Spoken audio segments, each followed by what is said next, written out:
kuliah di Malang tahun 86 ya, tahun 86. Bahkan saya sempat aktif di organisasi yang belakangan menjadi bagian dari NU gitu loh ya. Tapi pada saat itu belum dikatakan itu, pada saat itu dikatakan masih ada hubungan kultural, bukan alih-alih struktural ya.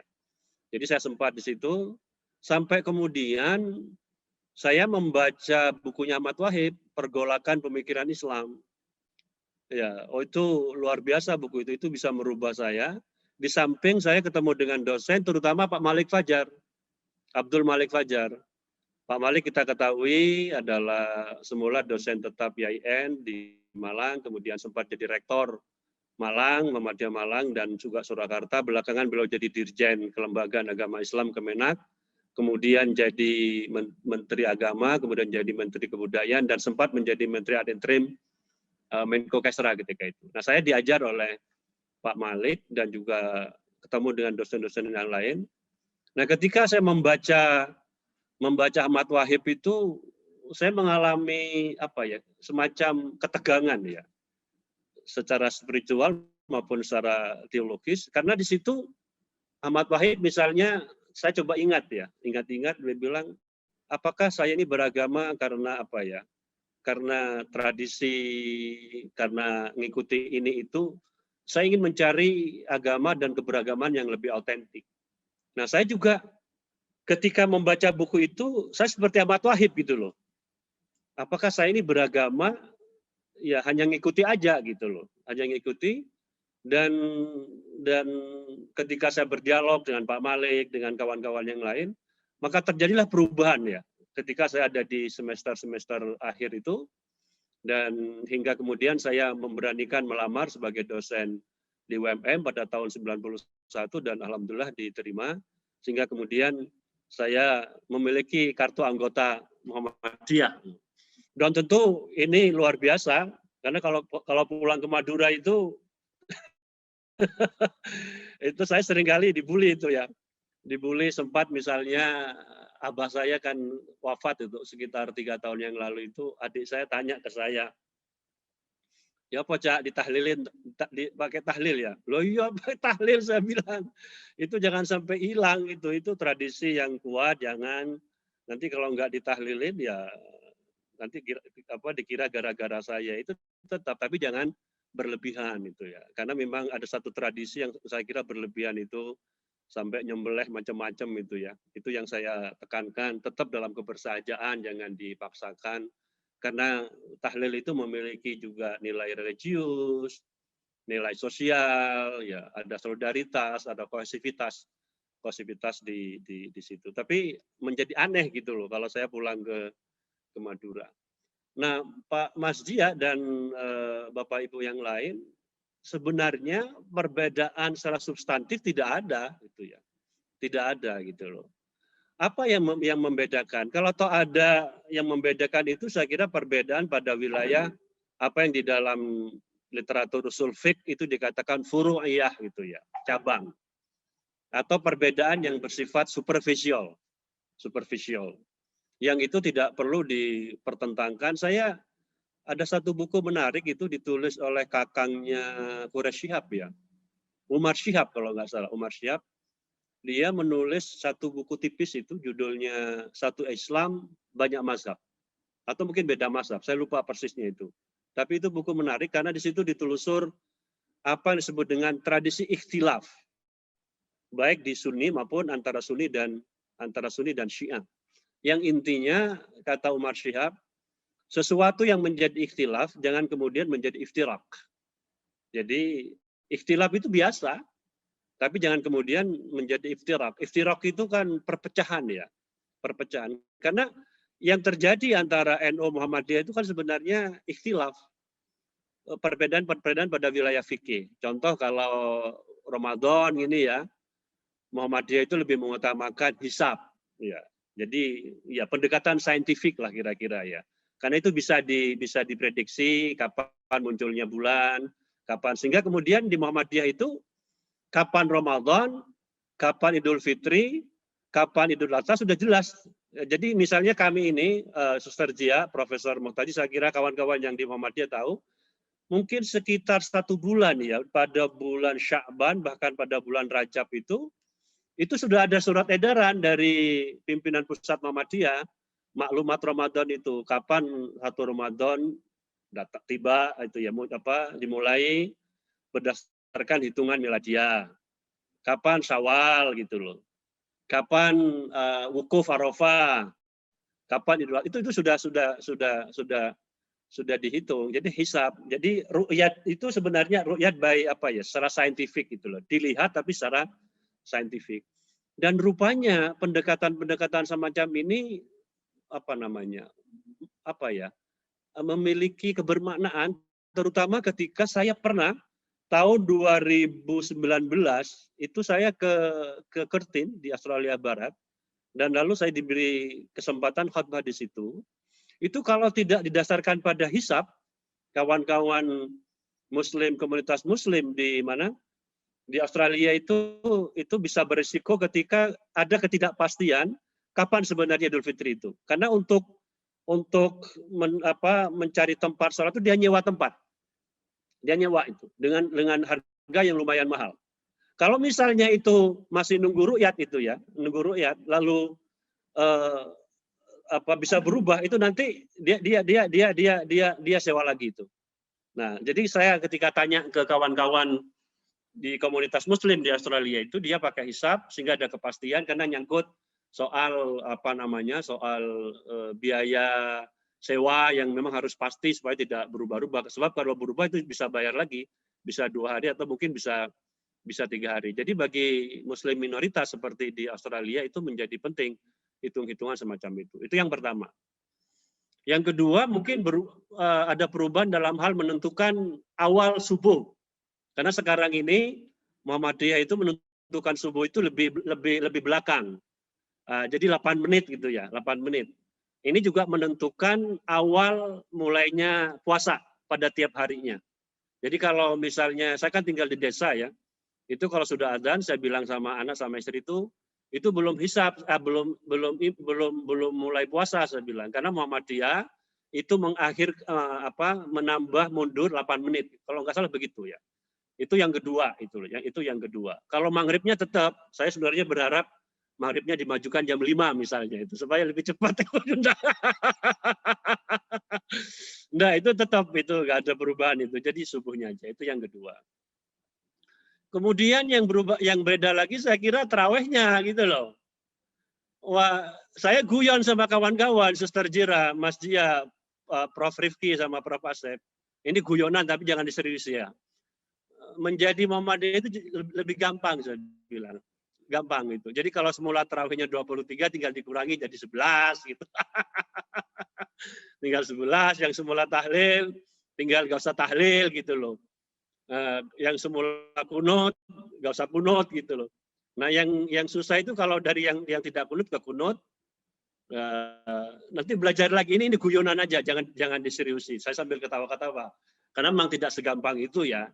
Tidak segampang itu. Jadi tarawihnya ini kalau di Muhammadiyah itu terutama di masjid kampus, karena ini sudah dimulai pelan-pelan tarawihnya tentu dengan prokes. Itu setelah Isya itu ada sholat sunnah iftitah 2 rakaat itu ya. Kemudian tarawih itu formasinya beserta witirnya itu formasinya 4-4-3. 4-4-3. Jadi 4 rakaat 1 salam. Tarawih pertama, kemudian tarawih lagi 4 rakaat 1 salam. Kemudian witir 3 rakaat 1 salam. Nah, karena saya bertanggung jawab di bidang AIK, Al-Islam dan Muhammadiyah, sama takmirnya itu saya diminta pertimbangan, saya bilang silahkan tarawih dengan catatan pertama nggak perlu ada ceramah, saya bilang. Jadi nggak ada ceramah ini. Kemudian kalau imamnya jangan panjang-panjang suratnya, pendek tapi enak suaranya saya bilang. Karena Masjid Air Fahrudin di Muhammad UMM itu salah satu yang disenangi oleh masyarakat, suara imamnya bagus cara ngajinya itu. Jadi itu aja perbedaannya, itu selebihnya sama. Jadi selebihnya itu perbedaan yang menurut saya furu'iyah, kemudian superficial yang menurut saya tidak perlu dipertentangkan, yang kalau saya coba buat teoritisasi ya, teoritisasi dan menggunakan satu model teoritik dari Abdullah Said. Saya suka dengan Abdullah Said ini karena saya mengoleksi hampir semua bukunya. Kemudian saya beberapa kali ketemu dengan beliau di Melbourne. Bahkan Abdullah Said beberapa kali datang ke UMM karena ada kerjasama antara UMM dengan Norway, dengan Amerika, dengan Australia. Nah, Abdullah Said itu di salah satu bukunya, nanti bisa di search ya, di Google ada kok itu, Islam in Australia. Ya, Islam in Australia. Di chapter Unity and Diversity, dia membuat satu model. Islam itu kata Abdullah Said, kalau dilihat secara lebih dekat itu ada 3 layer, ada 3 layer. Ada 3 layer. Ini sering saya sampaikan. Pertama ada layer paling dalam yang disebut dengan core value. Core value. Nilai-nilai inti. Itu mau Sunni, mau Syiah, apalagi sesama Sunni. Meskipun antara Sunni itu juga sering ada ketegangan, nanti saya jelaskan. Itu sama. Itu sama. Misalnya tentang kewajiban sholat itu sama antara Sunni dan Syiah. Sama. Wudhu misalnya. Sama. Cuma memang sama-sama wudhu ya, sama-sama wudhu. Jadi kalau Syiah itu sebelum sholat selama dia nggak punya wudhu, dia wudhu gitu loh. Nah itu sama core value. Yang dicontohkan oleh Abdullah Said di buku yang lain di Interpreting the Quran itu adalah nilai-nilai yang menyangkut kewajiban umat Islam. Soal sholat 5 waktu, puasa, haji itu sama. NU apalagi dengan Muhammad itu sama lah. Nggak ada perbedaan yang signifikan itu. Memang kemudian terjadi perbedaan pada layer yang kedua. Interpretasi, ya, interpretasi. Nah, contoh tadi soal wudhu itu ya. Itu mungkin kaifiat wudhu antara Muhammadiyah dan NU berbeda sedikit lah. Tapi sebenarnya lagi-lagi tidak perlu dipersoalkan. Antara Sunni Syiah, saya pernah menikmati betul perbedaan itu ketika ke Iran. Itu orang Syiah, kawan-kawan Syiah itu kan efisien dalam menggunakan air. Mudah-mudahan di sini ada kawan-kawan Syiah. 1 gelas cukup itu, 1 gelas cukup. Kalau saya kan kalau wudhu itu bisa 1 galon, kira-kira begitu kan. Kira-kira seperti itu. Kalau Syiah itu efisien. Cara mengusap muka, bahkan kepala itu hanya diginikan, kemudian tangan itu dari atas ke bawah itu ya. Nah kalau NU Muhammadiyah itu kan paling berbeda ketika kepala itu kan. Kalau karena Syafi'iyah itu paling cuma 3 kali, Muhammadiyah itu sampai ke bawah, ke belakang, kemudian sampai ke telinga, itu aja gitu loh. Jadi itu soal interpretasi ya. Ayatnya satu, tapi interpretasinya macam-macam. Misalnya kalau bab wudhu itu kan ada di Al-Maidah ayat 6. Ya ayyuhalladzina amanu idza kuntum ila sholati dan seterusnya itu satu ayat, tapi kemudian interpretasinya beda-beda. Nah seperti itu. Nah kemudian yang lebih berbeda lagi di layar paling luar, yang disebut dengan manifestation. Manifestasi. Karena dalam manifestasi ini ada dialektika, ada saling kepengaruhan antara budaya dan agama. Saya kira nggak ada agama yang tidak yang steril dari budaya. Di Protestan itu misalnya ada GKJW ya, Gereja Kristen Jawa Wetan. Ada Protestan Huria Batak itu juga karena faktor budaya itu kan. Tidak ada agama yang steril dari budaya. Nah, dalam kasus Islam, budaya itu melekat. Mudik itu kan budaya. Pakaian ketika sholat sarung itu budaya. Mukena itu budaya. Nah, itu budaya. Jadi semakin, misalnya budaya itu Muhammadiyah mungkin dianggap kering ya dalam tradisi Maulid Nabi. Ya kami merayakan, tapi tidak seperti kawan-kawan di Nahdien atau di paham lain yang memang terutama di kawasan tertentu menjadi satu festival yang menarik. Jadi itu memang pada wilayah core value sama, tapi pada interpretasi dan manifestasi itu ada beda. Nah, itu aja perbedaannya. Mungkin yang kalau kita coba masuk ke wilayah spirituality, itu kan wilayah yang menurut saya sangat subjektif ya, sangat subjektif. Jadi ini kan menyangkut dimensi experience ya. Kalau kita pakai teorinya siapa itu, teori klasik di dalam sosiologi agama itu kan ada dimensi experience ya. bagaimana penghayatan individu pada praktek-praktek agama tertentu, sholat, puasa, haji, dan seterusnya itu. Tentu Muhammadiyah juga menekankan pada spirituality, sebagaimana kawan-kawan yang lain, meskipun kalau bicara spirituality di Muhammadiyah itu memang tidak terlembagakan dalam bentuk tarikat misalnya. Jadi di Muhammadiyah memang tidak ada tarikat Naksabandiyah, tarikat Qadiriyah, tarikat Tijaniyah, itu tidak ada di Muhammadiyah. Jadi memang tidak dilembagakan. Tapi perilaku individu, ya perilaku individu orang-orang Muhammadiyah itu sangat, bahkan ada yang sangat sofistik, ya. Misalnya Pak Air Fahrudin itu sangat bersahaja itu Pak Air Fahrudin, sehingga kemudian dijadikan satu role model bagaimana kebersahajaan Pak Air Fahrudin sebagai tokoh puncak. Ada banyak cerita-cerita tentang kebersahajaan Pak Air Fahrudin ya sebagai pimpinan pusat Muhammadiyah pada zamannya itu. Juga Pak Ahmad Haidar,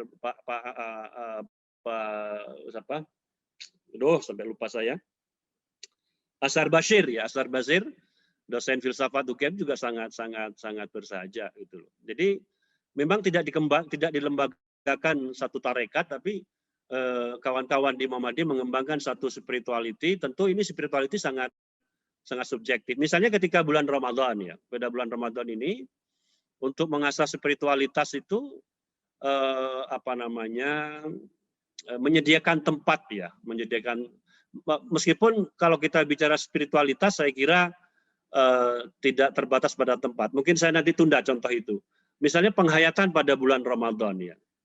Jadi Ramadan ini kan dimaknai oleh Muhammadiyah, sebagaimana sering saya dengar ya dari tokoh Muhammadiyah, misalnya Pak Haidar Nasir, sebagai media untuk muraqabah, ya, muraqabah itu mendekatkan kepada Tuhan,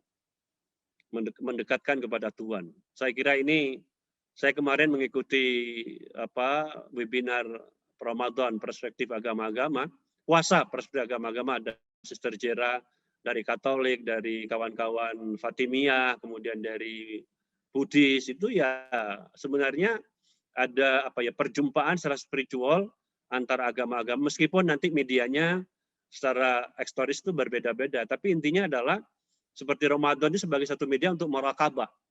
Jadi mendekatkan diri kepada Allah, karena itu juga sama di dalam mengartikan tentang takwa itu. Takwa itu kan, la'allakum tattaqun itu kan satu proses, ya. Bagaimana kita ini bertakwa, yang takwa itu bisa kita pahami dalam pengertian God, consciousness, Rabbaniyah, ya, kesadaran bahwa Tuhan itu hadir, ya, dalam kehidupan kita dimanapun kita berada, dan puasa ini perlu dimaknai ke situ gitu loh, perlu dimaknai untuk merasakan kehadiran Tuhan dan mendekatkan diri kepada Tuhan. Itu yang disebut dengan muraqabah itu. Jadi secara spiritual intinya saya kira sama, tidak ada perbedaan. Yang berbeda itu mungkin fikihnya gitu, yang saya kira tidak perlu dipertentangkan, mungkin aspek-aspek lain yang ada di wilayah interpretasi maupun pada wilayah manifestasi. Nah, selebihnya kalau menyangkut spirituality itu kan pengalaman subjektif, ya. Mungkin Syiah gitu ya, NO gitu ya, Ahmadiyah, lalu Muhammadiyah itu mungkin cara qiyamul lailnya, mensyiarkan puasa itu beda, jumlah tarawehnya mungkin beda itu ya, tapi spiritualitasnya yang diperoleh itu adalah sama, karena dan itu menyangkut kualitas, bagaimana memaknai dan kualitas puasanya. Karena itu ada satu sabda dari Nabi Muhammad, ya, kamin soimin laisa lahu min syamhi lal ju' wal atas. Jadi banyak orang berpuasa tapi yang didapatkan itu kan hanya lapar, haus.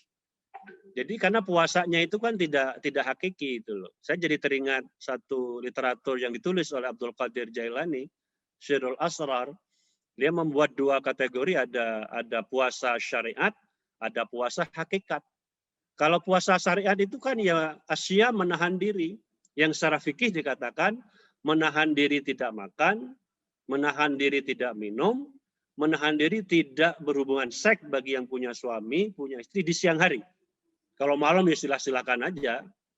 Karena di dalam surat Al-Baqarah 187 itu ada konsep rofas. Rofas itu apa ya? Ya berhubungan dengan istrinya pada malam hari gitu. Kalau siang memang nggak boleh, itu kafaratnya berat itu. Nah itu sama, itu puasa syariat gitu loh. Tapi hakikat itu sebenarnya bagaimana kita menahan diri pada saat tidak puasa. Maka sebenarnya kalau kita mau mentransformasikan puasa pada bulan 11 yang lain pada hitungan Hijriah itu, bagaimana asyam, bagaimana puasa itu kita wujudkan di bulan-bulan yang lain. Menahan untuk tidak serakah misalnya. Menahan untuk tidak menyakiti orang lain. Menahan untuk tidak memarahi orang lain. Menahan untuk tidak riya misalnya. Ini puasa yang dikatakan oleh Abdul Qadir Jalani dalam Sirrul Asrar itu puasa hakikat, ya, puasa hakikat. Nah, kalau kita bicara itu, ya nggak ada bedanya antara Muhammadiyah, antara Persis, antara Syiah, antara NU, dan sebenarnya sama.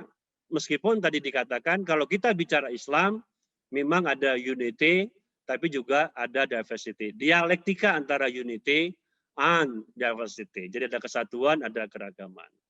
Nah, jadi unity-nya itu ada, tapi ada keragaman-keragaman itu. Yang ini sekali lagi jangan sampai ke iftirak. Ini adalah hanya ikhtilaf saja. Jadi itu Pak Kang Jia, Mas Jia, pengalaman. Kalau yang lain-lain mungkin tidak perlu diceritakan bagaimana spiritualitas saya misalnya itu ya. Apalagi ini kan menjelang 10 terakhir bulan Ramadan ini luar biasa. Tadi saya juga diminta ngaji soal ibadah 10 terakhir di bulan Ramadan. Nah, saya punya satu perspektif yang menarik itu ya. Karena kalau bicara 10 terakhir bulan Ramadan dan Lailatul Qadar itu ada aspek mitosnya juga itu. Misalnya alam seperti apa, nanti air seperti apa. Padahal enggak gitu.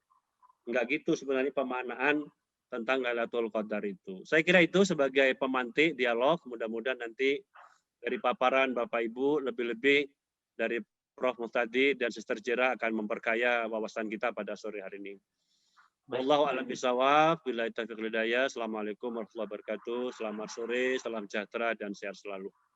Baik, terima kasih Prof. Samsul untuk sharingnya.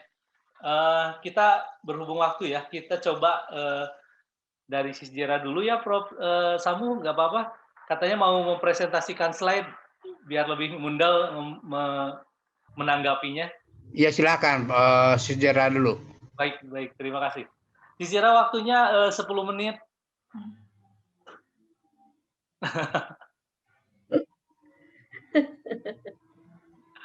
Silakan Sisjera, ini kaitannya dengan puasa, religiusitas, dengan intoleransi, pandemi, banyak hal ini. Oh, banyak hal kita ya. lagi diuji ya. Gimana Sisjera, silakan. Sebentar ya, saya kehilangan semua wajah ini di sini. Silakan ya. Seperti tadi Samsul kehilangan semua wajah, saya juga tadi. Aduh. Oke. Baik, assalamualaikum warahmatullahi wabarakatuh. Selamat sore dan Om Shanti. Karena Samsul bicara tentang pergi ke India dan ke ashram dan seterusnya, saya pikir lebih baik bicara tentang Om Shanti deh. Tadi Samsul bicara tentang satu extension. Bagaimana penting menjadi bukan conversion ya, tetapi extensionnya gitu. Terus tadi Samsul juga tutup dengan banyak hal yang kalau puasa tidak boleh lakukan gitu ya. Saya hanya ingat apa yang Paus Fransiskus juga bicara tentang puasa gitu. Bahwa puasa dari kesedihan ke bersyukur, puasa dari pesimisme ke harapan, ke terus menerus khawatir ke percaya pada Tuhan, kepada keluhan dari keluhan ke kesederhanaan. Dan salah satu hal yang dia menegaskan bahwa jangan gosip dalam puasa gitu, karena ini semua tidak akan membantu siapapun gitu. Jadi ketika saya mendengar Samsul dan tadi sebetulnya Pak Samsul saya mau membagi sedikit yang saya bagi kemarin, tapi Anda sudah hadir, jadi Anda sudah tahu apa yang saya mau bagi ya. Jadi mungkin saya tidak akan share screen, tapi saya akan bagi beberapa pikiran saya saja. Pasti kalau kita mendengar teman kita bicara tentang bagaimana puasa atau spiritualitas dengan Muhammadiyah, atau sekarang sore hari ini kita lihat Muhammadiyah, pasti kita untuk mengerti extension gitu. Kita bisa extension kalau kita berakar dalam tradisi atau kepercayaan kita sendiri gitu. Dan saya ingat beberapa kutipan dari kitab suci di mana Tuhan bicara pada Nabi Musa dan katakan bahwa tuliskanlah segala firman ini. Dan sebab berdasarkan firman ini telah kuadakan perjanjian dengan engkau dan dengan Israel. Kan ini perjanjian lama. Dan bagaimana untuk tuliskan firman itu, bagaimana Musa puasa 40 hari dan 40 malam. Jadi kita bisa lihat itu ketika Tuhan mau beri kepada kita firman, kita hanya bisa membawa firman, mewartakan firman kalau ada puasa atau kekosongan diri yang Mas Samsul bicara tadi. Atau dari juga dalam perjanjian lama di mana dalam Yesaya Tuhan katakan bahwa saya tidak sebetulnya perlu puasa kalian. Saya tak perlu puasa kalian. Kalau Anda yang puasa yang saya harap untuk membuka belenggu kelaliman dan melepaskan tali-tali kuk, supaya engkau memerdekakan orang yang dianiaya atau disingkirkan, supaya kalian bisa membebaskan orang seperti ini. Saya perlu puasa. Atau memecahkan roti dan bagi kepada orang yang lapar, dan membawa ke rumahmu orang miskin dan tidak punya rumah. Atau kita banyak sih kitab suci, dalam kitab suci tadi juga Samsul bicara beberapa ayat-ayat kitab suci. Jadi kitab suci kita sangat kaya dengan arti sebetulnya apa artinya puasa gitu ya. Jadi suatu saat waktu murid-murid datang kepada Yesus dan bilang, ada orang datang kepada murid-muridnya dengan anak yang punya roh jahat, minta murid tidak bisa lakukan, tapi Yesus lakukan. Mereka tanya, kok kenapa Anda bisa lakukan, kami tidak bisa? Dan Yesus katakan, roh seperti ini, jenis seperti ini hanya bisa diusir kalau ada dengan berdoa dan berpuasa. Jadi banyak hal seperti ini kita lihat ya dalam puasa. Juga tadi waktu Samsul cerita tentang harus sholat sebelum wudu ya, harus cuci ke tangan, harus ini, harus itu. Saya juga kembali lagi ingat apa yang Yesus katakan, kalau mau puasa ya jangan muram, jangan seperti mau mati ya, tetapi ya cuci muka, memakai minyak bisa ceria gitu ya. Ini satu latihan ego gitu. Dan beberapa sikap yang kita perlu, yang saya dapat dari Samsul, harus dilakukan dengan ketulusan ya. Dan saya mau tambah juga yang ada dalam kitab suci harus dilakukan secara rahasia, karena untuk dilihat oleh orang lain. Mungkin perlu untuk memberitahu orang lain atau bahwa saya puasa, tetapi tidak perlu. Atau puasa itu meningkatkan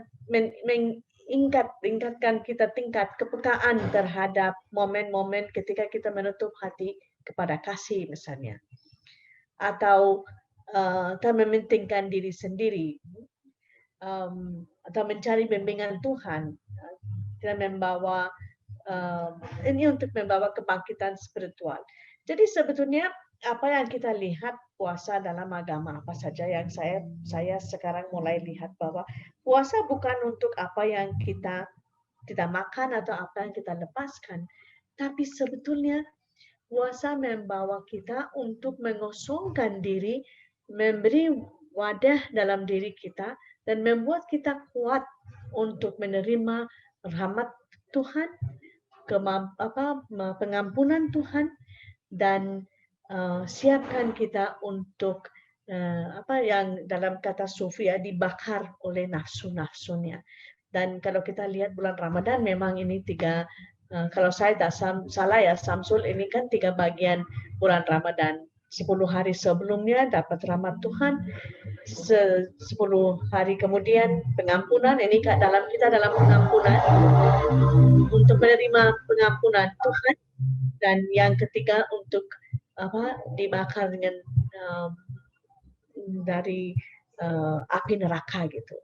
Nah, saya pikir untuk menerima kekuasaan Tuhan, yang untuk menerima kasih Tuhan, untuk menerima kekuatan Tuhan, untuk menerima segala hadiah yang Tuhan siapkan untuk kita, kita perlu sebagai manusia betul mengosongkan diri, bikin wadah supaya kita siap untuk menerima, supaya kita kuat untuk menerima sikap yang Tuhan mau beri kepada kita secara tulus. Kita manusia, kita setiap hari jatuh, kita setiap hari bangkit, tetapi setidaknya ini cara manusia untuk siapkan diri lewat puasa untuk menerima Tuhan secara utuh. Dan saya sangat ini terakhir, saya sangat yakin bahwa puasa bisa betul yang Samsul katakan tadi, extension. Saya yakin ini pasti bisa terjadi. Ya, kita bisa crossing over ya, crossing over and coming back, dan crossing over lagi, passing over dan coming back, selalu ada. Dan puasa memberi pada kita kesempatan untuk dialog dengan cara yang berbeda gitu. Meskipun cara yang berbeda, tetapi akhirnya ini kita semua manusia bersama-sama melakukan sesuatu yang bersama dengan cara yang berbeda ya.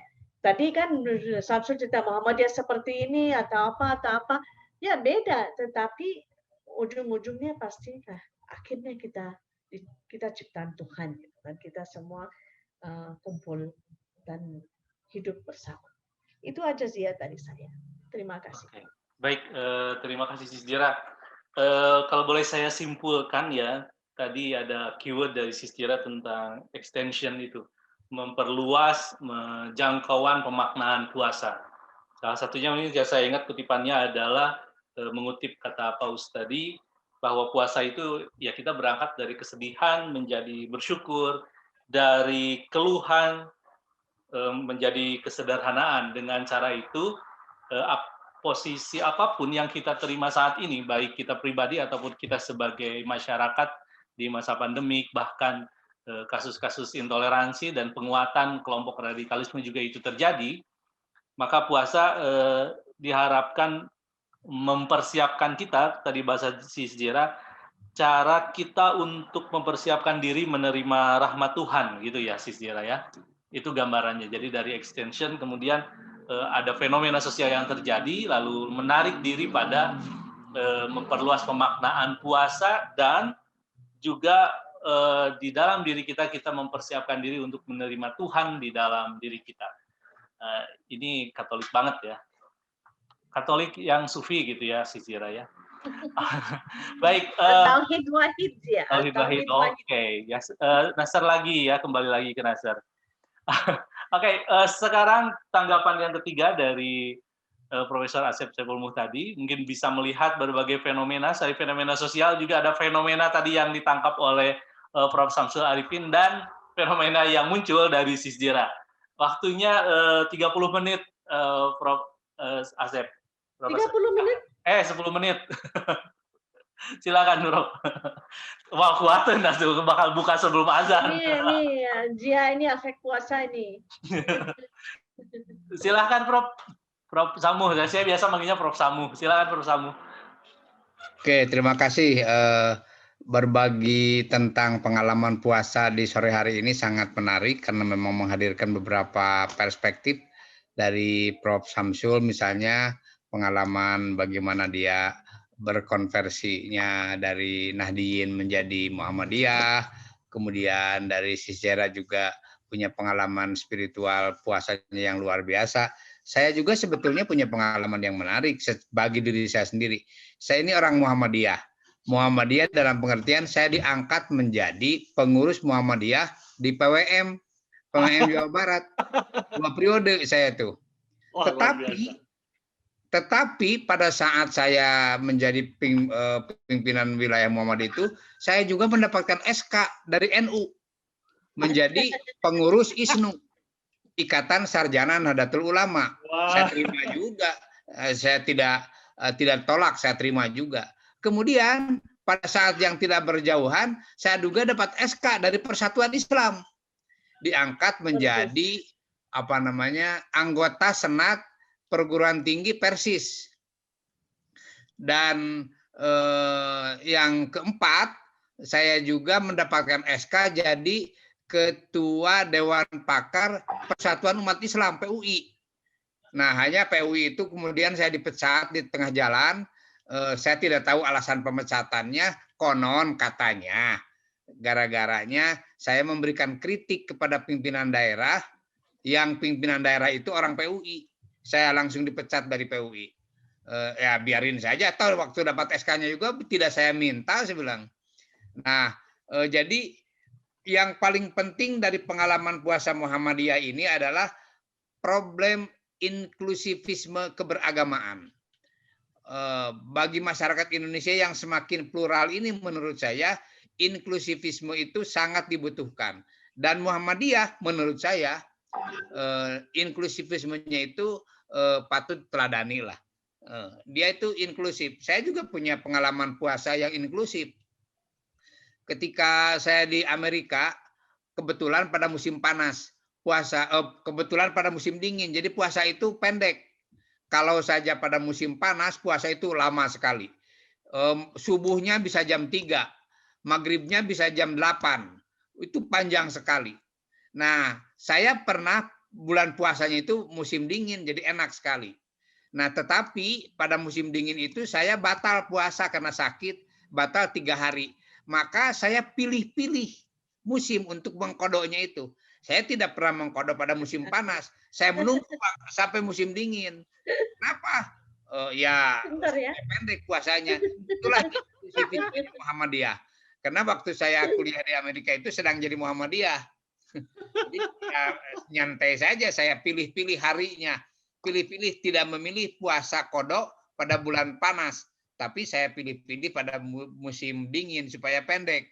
Puasanya subuhnya bisa jam 6, maghribnya bisa jam 5. Enak sekali. Kalau musim dingin itu. Saya kira di negara-negara yang punya 4 musim itu seperti di Australia juga sama. Mas Samsul saya kira punya pengalaman yang sama juga, milih-milih puasa pada musim dingin. Karena memang musim dingin itu pendek puasanya. Nah, orang yang tidak inklusif itu tidak mungkin bisa pilih-pilih begitu. Yang tidak inklusif itu jangankan puasa ya, sholat di jamak qashar saja agak keberatan. Kalau yang inklusif itu perjalanan 2 kilo saja bisa di jamak. Malah para aktivis saya tidak katakan aktivis Muhammadiyah ya, para aktivis mahasiswa Islam itu gara-gara mengadakan rapat saja bisa di jamak qashar karena memang dengan alasan kesibukan. Nah, ini inklusivisme keberagaman itu dibutuhkan terutama dalam situasi yang sangat beragam. Beragam dalam beragama atau beragam dalam bermazhab. Saya pernah punya pengalaman melaksanakan puasa Ramadan bareng dengan teman saya yang beragama Katolik. Saya pernah ketika itu bukan satu kampus ya, iya satu kampus sih sebetulnya, tapi kampusnya bukan kampus biasa. Waktu itu sebelum saya pergi kuliah ke luar negeri itu ada pelatihan bahasa. Nah, pada saat pelatihan bahasa itulah saya ketemu dengan orang-orang yang berbagai agama. Salah satunya teman saya dari Semarang, dia beragama Katolik. Ketika saya puasa, dia bilang, Asep, saya juga ikutan puasa sama kamu katanya. Loh, kamu puasa gimana? Ya ada puasanya dari Katolik juga, malah lebih lama puasanya. Ya saya bilang, ayolah, ya minimal puasanya kan bareng ataupun tidak bareng sama saja menahan lapar kan, tapi barangnya itu bukanya. Jadi saya bisa berbuka bersama dengan teman saya yang beragama Katolik. Nah, bayangkan kalau orang yang tidak inklusif itu hampir mengatakan tabu ya untuk berbuka puasa, karena buka puasa itu bagian dari ibadah. Bagian dari ibadah, sunnah Rasulullah mempercepat buka, karena memang sunnah Rasulnya mempercepat buka, jadi kurang-kurang 5 menit 10 menit itu ya buka sajalah. Sunnahnya itu mempercepat buka. Itu tafsir inklusif. Tafsir inklusif, tapi tidak begitu juga ya, inklusif tidak sampai begitu. Jadi tafsir inklusifnya itu bukan berarti mempercepat buka itu bisa dipercepat 5 sampai 10 menit, tetap saja pada waktu maghrib ya. Jadi jangan disebarkan ini tafsir inklusifnya itu. Nah, bagi saya karena ini fokusnya pengalaman Muhammadiyah, saya kira salah satu kekayaan dari Muhammadiyah itu adalah pertama, Muhammadiyah itu sebagai ormas Islam yang modernis masuknya, sehingga salah satu watak modernismenya ormas itu dia inklusif. Jadi semakin inklusif, semakin terbuka, bukan bebas ya, bukan semakin bebas, semakin terbuka untuk menerima perbedaan-perbedaan, semakin terbuka untuk menerima perilaku-perilaku yang berbeda dari keberagamaan yang dianutnya. Nah, Muhammadiyah itu ormas Islam yang memiliki tingkat inklusivismenya yang cukup tinggi, meskipun seperti tadi diungkapkan oleh Prof. Samsul juga memang kalau seorang Muhammadiyah sudah sangat sufistik, bisa lebih sufistik daripada orang Nahdiyin. Meskipun Nahdiyin itu kedekatannya kepada aliran-aliran sufistiknya juga sangat tinggi, sementara Muhammadiyah itu tidak, tetapi inklusif untuk menerima perilaku-perilaku sufistiknya, seperti tadi dikatakan Prof. Samsul, pengalaman Pak AR misalnya, ketika dia memimpin Muhammadiyah itu sangat inklusif Muhammadiyah. Nah, jadi sekali lagi sejatinya keberagamaan Muhammadiyah khususnya dalam pelaksanaan Ramadan itu menjadi diangkat menjadi sebuah keteladanan, menjadi role model lah, terutama bagi masyarakat beragama yang sangat plural seperti halnya Indonesia ini. Jadi saya kira kalau kita masih mendengar adanya konflik-konflik beragama, konflik-konflik internal atau konflik antar umat beragama, salah satunya menurut saya karena keringnya inklusivisme.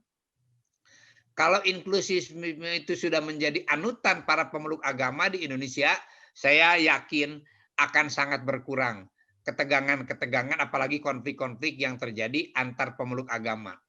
Nah, jadi keberagamaan Muhammadiyah khususnya dalam berpuasa itu juga menurut saya patut menjadi teladan bagi para pemeluk agama apapun, khususnya di Indonesia, yang semakin hari pluralitasnya semakin tinggi. Mungkin karena dinamika masyarakatnya semakin kuat ya, semakin dinamis, mobilitas masyarakatnya juga semakin dinamis, maka tidak menutup kemungkinan pluralitas itu tiap tahun itu terus-terusan meningkat.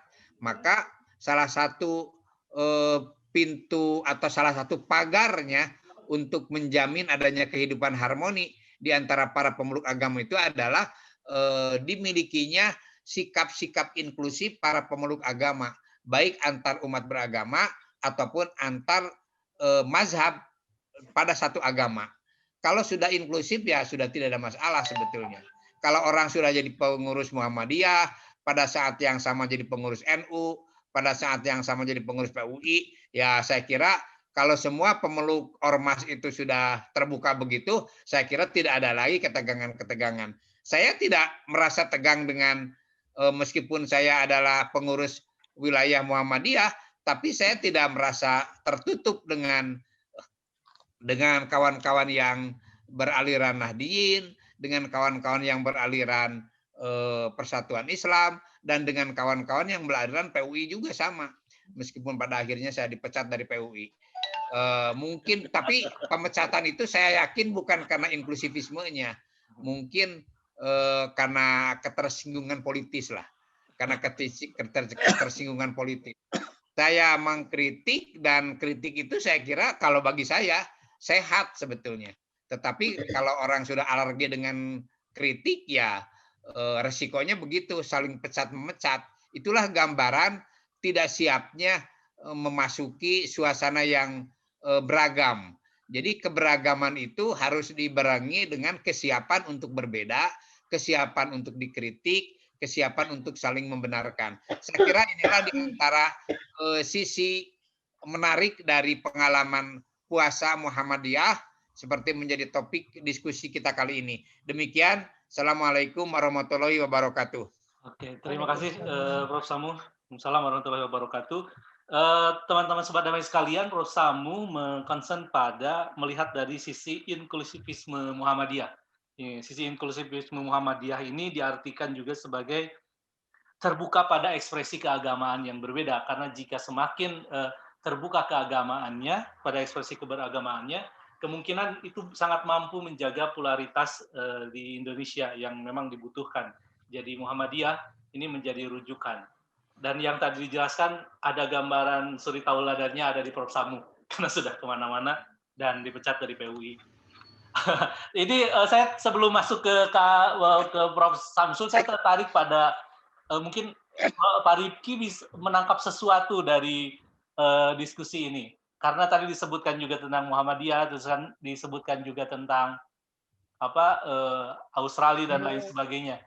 Mungkin dari sisi religious studies, Pak Rifki bisa memberikan statement atau pikiran yang berbeda tentang tadi fenomena tadi yang dimunculkan oleh 3 narasumber sebelumnya. Silakan Pak Rifki. Baik, terima kasih Pak Jia. Dari ketiga pembicara, saya ingin menambah, ya bukan menambah barangkali ya, ikut nimbrung saja. Agamaan itu pasti semuanya sama seperti Pak Prof. Samsul sampaikan ya, mengalami misalnya kerinduan terhadap tradisi taraweh, kerinduan berbuka ya dengan keluarga atau berbuka bersama. Pengalaman-pengalaman spiritual itu pasti dimiliki oleh setiap orang ya. Tetapi kemudian yang berbeda adalah hazanah detail-detail ya, detail-detail peristiwa. Misalnya waktu masih kecil tuh saya merasakan bagaimana ketika sholat tarawih itu sebagai anak kecil ya ada main-mainnya, ada sedikit gesek-gesekan, dorong-dorongan gitu, ada keceriaan ketika itu ya. Kemudian menjelang berbuka kita mengumpulkan berbagai makanan yang bisa kita kumpulkan meskipun kita tidak termakan ketika saat maghrib karena terlalu banyak gitu ya. Nah, detail-detail rangkaian ritual ya, rangkaian peristiwa tradisi di masing-masing agama atau kelompok agama itu juga sebenarnya menambah rasa ya, menambah bumbu spiritual ya. Jadi kalau misalnya ada pihak yang menyebut misalnya di Muhammadiyah misalnya kering spiritual, karena dianggap bahwa tradisi-tradisi yang boleh jadi lebih beragam itu semakin sedikit dirasakan. Barangkali juga Pak Samsul juga mungkin merasakan ya, ada kehilangan ya, ketika dulu waktu di Madura ada tradisi begini-gini, sekarang tidak ada lagi ya. Mungkin pada satu sisi ada kerinduan, boleh jadi satu sisi yang lain ada itu sudah sesuatu yang harus aku tinggalkan gitu, mungkin dalam kesadaran kita. Nah, pendek kata menurut saya semua orang yang beragama dalam khusus dalam melewati puasa mengalami masa-masa atau wilayah spiritual yang sama ya. Ada kepasrahan, ada kesabaran, ada ketulusan, ada kerahasiaan ya. Karena paling rahasia ibadah puasa itu ya, karena tidak begitu ditampakkan ya. Nah, semua itu sebetulnya memberikan hazanah yang sama, hazanah pengalaman spiritual yang sama, sebetulnya meskipun renik-reniknya cukup beragam. Kalau tadi terkait inklusivitas, ya ketika kita meyakini bahwa ibadah puasa itu ada di berbagai agama, sebetulnya kita sesama penganut agama memiliki satu pengalaman yang sama atau serupa, yaitu puasa. Gitu. Dan puasa adalah bagian untuk mengangkat derajat kemanusiaan, ya, membersihkan sedikit kekotoran, gitu ya, mendekatkan diri pada Tuhan dan sebagainya. Barangkali itu saja, Pak Zia. Terima kasih atas kesempatannya. Terima kasih kepada semuanya. Terima kasih Pak Rifki. Baik, sambil nunggu ini kalau ada pertanyaan, kita punya waktu sekitar 10 menit sampai 15 menit untuk bertanya. Silahkan raise hand aja, mengangkat tangan di sini. Nanti kami akan persilahkan. Tapi sambil menunggu pertanyaan, silahkan mungkin Prof. Samsul, kembali ke Prof. Samsul. Ada apa yang ditangkap dari sekian banyak perspektif ini, terutama dikenal tadi kata Prof. Samu, keringnya inklusivisme. Nah, dan juga tadi Prof. Samu mengatakan bahwa inklusivitas Muhammadiyah itu tinggi. Namun di dalam tulisan Charles Brown atau Robert Brown, kalau saya tentang Muhammadiyah, dia mengkritik, itu hanya untuk mengamankan dirinya sendiri karena amal usaha Muhammadiyah udah gede, jadi jangan front ke pemerintah lah, gitu katanya. Itu yang ditulis. Silakan Prof. Samsul. Menarik ini. Saya ingin mulai dari sentilan Mas Dia lah itu ya.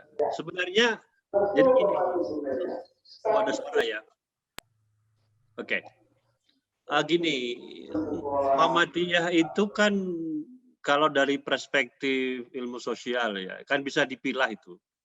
Ini biasa ya, sebagai organisasi maupun sebagai fenomena warga, sebagai apa ya, society, sebagai fenomena apa perkumpulan itu. Ini nanti kita akan melihat ada beberapa kemungkinan ya. Kalau sebagai organisasi, Muhammadiyah itu kan sudah punya ideologi, sudah punya manhaj, sudah punya tata cara yang memang sudah baku gitu ya. Misalnya, kenapa sih Muhammadiyah mendukung ya terhadap kebijakan pemerintah dalam banyak hal ya? Kenapa? Karena Muhammadiyah itu sudah menganggap NKRI ini, Indonesia ini kan sebagai Darul Ahdi wa Syahadah. Sudah selesai urusan Pancasila, undang-undang, kesatuan, Bhinneka itu sudah selesai. Ini sudah dianggap sebagai Darul Ahdi wa Syahadah. Jadi satu negeri yang memang sudah menjadi kesepakatan, dan NKRI ini menjadi wadah bagi Muhammadiyah untuk memberikan apa ya, mengartikulasikan peran-peran strategisnya, yang relasi Muhammadiyah dengan pemerintah itu resiprokal kritis sebenarnya. Resiprokal kritis. Jadi kadang-kadang Muhammadiyah sangat kritis ya terhadap pemerintah. Bahkan kadang-kadang terlalu juga sih ya. Karena memang Muhammadiyah itu seperti dikatakan oleh siapa itu, salah seorang antropolog dari Jepang, siapa lupa saya namanya itu, Mitsuo Nakamura. Muhammadiyah itu merupakan salah satu eksemplar gerakan Islam, sivil Islam yang besar di Indonesia. Jadi kalau kemudian resiprokal kritis, saya kira hal yang biasa. Nah, yang menarik ini Mas Zia, Gera, kemudian Prof. Rifki sama Prof. Asep adalah sebagai fenomena warga ini. Itu macam-macam itu. Macam-macam. Nah, tadi Prof. Asep itu kan Muhammadiyah sebagai fenomena individual, sebagai warga yang memang agak longgar gitu loh, agak longgar. Bahkan ada yang memang puritannya luar biasa. Saya sering membuat kategorisasi, Muhammadiyah itu kan sebenarnya gerakan puritan ya dalam hal urusan ibadah itu. Agak saklek sebenarnya. Jadi kalau itu nggak ada dalilnya nggak dikerjakan. Jadi misalnya mengapa kemudian ada banyak contoh ritual-ritual itu yang di sebelah ada tapi di Muhammadiyah itu nggak ada. Karena setelah ditelisik oleh lembaga majelis tarjih itu memang nggak ada dalil yang kuat. Karena di Muhammadiyah itu ada kaidah yang mengatakan al-aslu fil aqidah wal ibadati al-butlanu hatta yakum ad-dalilu alal amri. Dalam hal urusan akidah, ibadah, Kalau memang nggak ada dalil yang kuat, itu batal dilakukan sampai ada dalil yang jelas-jelas memerintahkannya. Saya kira kalau contohnya banyak ya, contohnya banyak, sehingga kemudian karena menggunakan dalil itu ada perbedaan.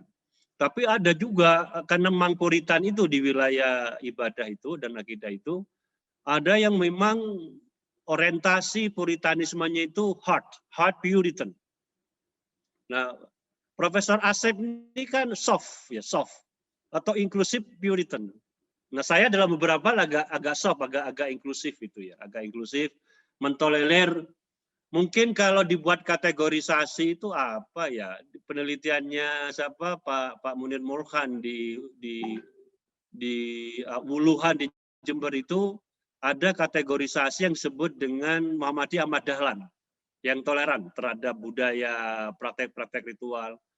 Bahkan ada yang ini sudah berkembang Mursal ya, Muhammadiyah rasa Salafi ada itu loh. Nah di kawasan timur itu, Jera, timur itu ada yang Krismuha. Apa itu? Kristen Muhammadiyah. Nah, Krismuha.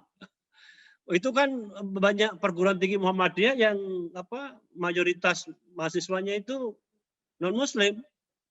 Wah itu kalau nyanyi Sang Surya itu, Mars Muhammadiyah itu lebih fasih dari saya. Saya ini kan susah kalau disuruh nyanyi itu. Nah, Profesor Asep itu kan sebenarnya Puritan tapi agak longgar, kurang lebih sama dengan saya. Jadi kalau kemudian ada perbedaan semacam itu hal yang biasa gitu ya. Dan saya terus terang beruntung karena pernah besar di tradisi yang pernah yang membesarkan saya, sehingga kemudian saya menggunakan itu menjadi modalitas saya. Itu menjadi satu habitus saya ketika kecil dan kemudian menjadi modalitas bagaimana kemudian saya mentolerir bahkan mengapresiasi ya kalau saya misalnya diundang oleh tetangga sebelah karena saya tinggal di desa di Malang itu saya datang. Kalau ini kan ada acara 1000 hari nih tetangga yang meninggal karena anaknya 7, maka selama 7 hari giliran itu ya saya datang tapi tidak bisa datang semuanya. Nah, ini saya kira Muhammadiyah sebagai fenomena kemasyarakatan terkait dengan pandangan-pandangan Muhammadiyah itu agak kering itu memang muncul, meskipun sebenarnya kalau kita bicara budaya di Muhammadiyah itu ada setelah Muktamar Jakarta itu mengeluarkan buku judulnya itu adalah Pedoman Hidup Islami Warga Muhammadiyah. Nah salah satunya mengatur tentang seni budaya. Nah, Muhammadiyah itu tidak melarang, karena itu kalau ada yang mengatakan Muhammadiyah itu Wahabi, salah besar itu, salah besar. Dan itu nggak boleh gitu ya. Muhammadiyah itu bukan Wahabi. Jadi kalau ada yang bilang Muhammadiyah itu Wahabi itu salah besar itu. Wahabi dalam pengertian yang pejoratif ya. Karena Muhammadiyah itu sangat apresiatif pada seni dan budaya. Tentu seni budaya tidak seperti yang lain gitu loh. Yang lain karena memang di sekolah-sekolah itu ada gamelan, ada marching band, ada grup band dengan bermacam aliran itu. Nah, kemudian yang terakhir secara spiritualitas saya sependapat dengan Pak Prof Rifki, dengan Prof Asep.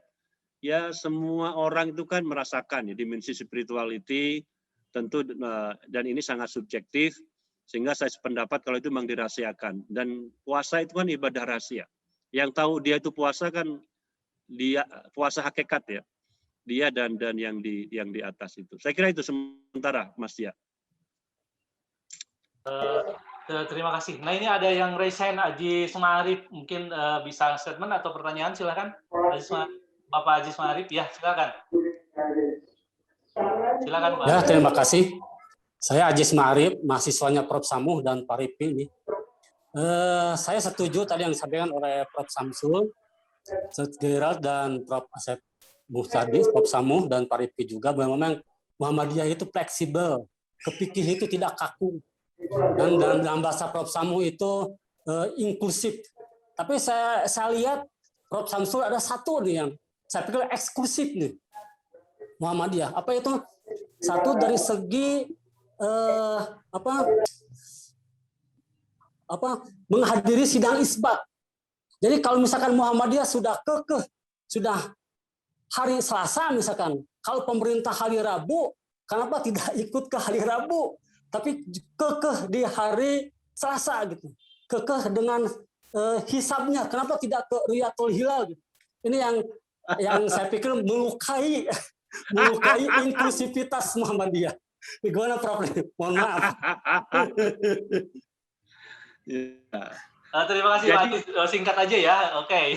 Ya memang kadang-kadang kita suka senang, suka tepuk tangan Prof Samsul kalau giliran Muhammadiyah akur sama pemerintah. Wah, akur kayak gitu. Tapi mungkin sebelum ke Prof Samsul menanggapi, Prof Asep atau Sisjira mau menanggapi? Singkat aja. Pertanyaan. Assalamualaikum. Prof Asep, silakan. Pak Moderator. Oh, Pak Elmunah ya? Iya. Oh iya, sorry Elmunah. Prof Elmunah dulu. Pertanyaan. Pertanyaan Pak Elmunah. Silakan. Assalamualaikum warahmatullahi wabarakatuh. Ya, untuk Prof Samsul, pengalaman pada bulan Ramadan, kami pernah ikut sholat raweh di salah satu masjid gitu. Saat itu imamnya witir 3 rakaat, ya. Oleh makmum di belakang ditegur, ya, ditegur karena menggunakan witir 3 rakaat. Gitu. Nah, dalam hal ini bahwa terkait dengan masalah fikih ikhtilaf itu, banyak dari mayoritas Muslim di Indonesia itu masih belum bisa menerima terkait dengan masalah fikih ikhtilaf. Gitu. Nah, kaitannya dengan ada dalil, dari fikih ikhtilaf itu seharusnya memang bisa kita terima dan inklusif yang tadi disampaikan oleh Pak Asep itu tadi. Tapi bagaimana yang ikhtilaf itu mungkin sudah tidak ada persoalan. Nah, bagaimana terkait dengan hal-hal yang seperti itu, apakah untuk memberikan pencerahan terkait dengan masalah fikih ikhtilaf itu. Terima kasih Pak Samsul. Assalamualaikum warahmatullahi wabarakatuh. Terima kasih Bapak. Baik, Pak Elmunah dari mana Pak Elmunah? Dari Lamongan. Oke, dari Lamongan IAIN atau Muhammadiyah Lamongan? Iya. Dari Ranting, Pak. Oke, ya itu orang banyak. Tapi tadi sebelum ke Prof Samsul ya, Pak Samsul sambil closing untuk menjawab ini. Mungkin dari saya kasih kesempatan kepada Pak Asep, saya mau tadi kemungkinan Sisjira.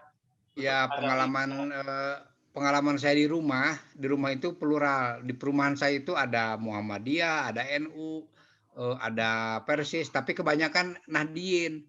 Tetapi ketika menentukan rakaat taraweh itu harus ditentukan oleh saya, para jamaah itu. Lalu saya tawarkan lagi kepada jamaah, demokratis saja, tidak pakai hadis, tidak pakai dalil saya itu. Demokratis saja para jamaah sekalian, saya bilang mau 11 atau mau 23. Kalau saya 46 juga boleh, saya bilang. Asal Anda kuat saja. Rata-rata pilih yang 11. Saya bilang saya tentukan 11, alasannya sudah banyak yang tua, saya bilang. Nah, jadi bagaimana cara membahasakan dalil juga adalah tanggung jawab moral para cendekiawan Muslim. Jadi kelas menengah itu berperan penting sebetulnya. Saya ini termasuknya kelas menengah keberagamaan lah. Jadi di antara Muhammadiyah, Nahdliyin, Persis. Jadi saya tidak gunakan dalil. Di samping saya juga tidak hafal hadisnya. Rasio saja. Kenapa 11? Karena sudah banyak yang tua. Saya bilang sudah nggak kuat kalau 21. Dan jamaah semuanya sepakat. Baik yang Nahdliyin, yang Muhammadiyah, yang Persis, semua sepakat 11. 22-21. Jadi mazhab saya itu mazhab 11 sampai sekarang di masjid saya itu meskipun jamaahnya macam-macam ya, tapi dengan argumentasi yang lentur. Jadi saya kira keberagaman ini juga perlu dipopuliskan lah. Jadi kalau sedikit-sedikit pakai dalilnya tidak dimengerti oleh semua kalangan, malah menimbulkan ketegangan. Tapi kalau pakai dalilnya dalil yang bisa dipahami oleh semuanya, maka semuanya dapat menerima. Terima kasih. Termasuk juga saya kira tadi juga soal hisab dan ru'yat itu juga perlu diperhalus sebetulnya. Diperhalus sajalah. Jadi kalau menurut saya pemerintah itu tidak perlu mengumumkan tanggal 1 Syawal. Sebab kalau ditentukan ini dituduh pemerintah itu NU. Kalau ditentukan itu Muhammadiyah. Menurut saya ini saran buat pemerintah nih. Tentukan saja libur Idul Fitri tanggal 13 sampai tanggal 15. Gitu aja. Tidak usah disebutkan tanggal satunya. Atau misalnya Idul Fitri jatuh pada tanggal 1 Syawal, cukup saja segitu. Kalau terjadi kontroversi ya, jadi pemerintah juga harus bisa membahasakan lah, jadi supaya tidak kelihatan berat sebelahnya, tidak kelihatan keberpihakannya ke Nahdliyin, tidak kelihatan keberpihakannya ke Muhammadiyah atau kepada yang lainnya. Saya kira itulah soal bahasa, soal membahasakan. Terima kasih. Silakan Kang Daus. Biar ayam membuat dia 1000 purnama, dia sang pembawa cahaya, dia sekuntum bunga, dia semesta memujinya. Seorang pemuda datang menghampirinya di atas panas gurun. Ya. Silakan Samsul. Silakan. Yuk. Terima kasih banyak. Baik, terima kasih Semuanya. Terima kasih banyak Pak Samsul. Ya. Terima kasih banyak Pak Asep. Terima kasih banyak Pak Rifki. Terima kasih banyak Sisgera. Terima kasih Sobat Damai semua yang sudah tergabung dalam diskusi virtual pada sore hari ini. Jika Sobat Damai punya kesan yang positif terhadap acara ini, mohon jangan lupa tag @halokah_damai di medsos. Semoga buat teman-teman yang menjalankan ibadah puasa bisa tetap selalu sehat ya. Dan tinggal berapa menit lagi kita akan menjelang berbuka puasa. Dan 10 hari terakhir ke depan, semoga teman-teman yang sedang menjalankan ibadah puasa mendapatkan selamat dari Lailatul Qadar. Semangat terus dan sehat selalu. Sampai jumpa pada pertemuan selanjutnya. Saya Ayam mewakili dari panitia Halaqah Damai mengucapkan terima kasih banyak. Mohon maaf jika ada banyak kekurangan atau kesalahan. Semoga bisa kami perbaiki ke depan. Sampai jumpa semuanya. Terima kasih. Cinta sejatinya, belahan jiwa Al-Mustafa, dia perhiasan surga, dia ibunda sang berbunga. Oke, terima kasih. Sampai jumpa semuanya. Terima kasih Daus. Terima kasih kepada semuanya, secara khusus mahasiswa saya dari Unpar, Ben dan teman-teman dari OSC, Ageng, siapa lagi, Rika, dan siapa saja, Greg, siapa lagi yang hadir? Banyak. Ya, oke. Oke, Terima kasih banyak. Terima kasih semuanya Pak Rifki, teman-teman Ya. dari Unpar, teman-teman dari UIN, dari Sama-sama, Agama S1. Terima kasih semuanya. Nanti Baik. untuk sertifikat Sampai akan kami jumpa. kirim berdasarkan dari presensi yang teman-teman tulis yang sudah di-linkkan sama Ayah di chat. Sampai jumpa di bulan berikutnya dengan Halaqah Damai yang ke-43 di akhir bulan Juni. Terima kasih. Terima kasih. Assalamualaikum warahmatullahi wabarakatuh. Selamat berbuka puasa, tetap sehat dan tetap menjaga kesehatan dan protokol kesehatan. Terima kasih. Hati-hati bagi yang melakukan perjalanan di jalan. Assalamualaikum warahmatullahi wabarakatuh. Waalaikumsalam. Salam.